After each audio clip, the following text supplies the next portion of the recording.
Во кругот на битолскиот затвор, особено во близина на дел од напуштени објекти, расте самоник над канабис.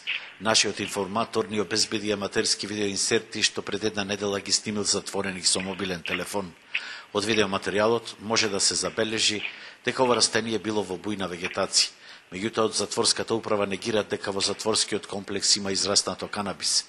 Сепак, снимките се доволно убедливи за да потврдат дека секаде го има, па дури на места за кои не сме нито да се помисли, што цело време во своја одбрана го тврдат битолските земјоделци, обвинети дека во нивата одгледувале марихуана. Но што прва Душко Илиевски и неговата фамилија во очекувањата заврши истрагата и со неизвестност дали ќе биде покренат обвинителен предлог или не. Денеска цела фамилија беа на нива и одва им се зборуваше. Семејството Илиевски и денеска го начекавне во една од многобројните ниви.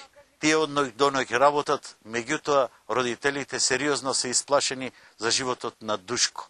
Сметаат дека фармерот има опасност по својот живот. Аберот стигнал вчера од случајни или намерни предпоставки, или пак некој намерно им создава сомнеш за да ги држи во страв. Фамилијата моја, значи сега се плашат, а најпоследната закана да ми е да му тепат. Сите вчера ми велат за инат може да го наместат Душко и да ти го тепа, ако лажа да си закупам 4 деца што ги имам. На пазар вчера ми велат во пазар. Овој случај отвори политичка војна меѓу власта и опозицијата, а институциите ги стави на сериозен испит.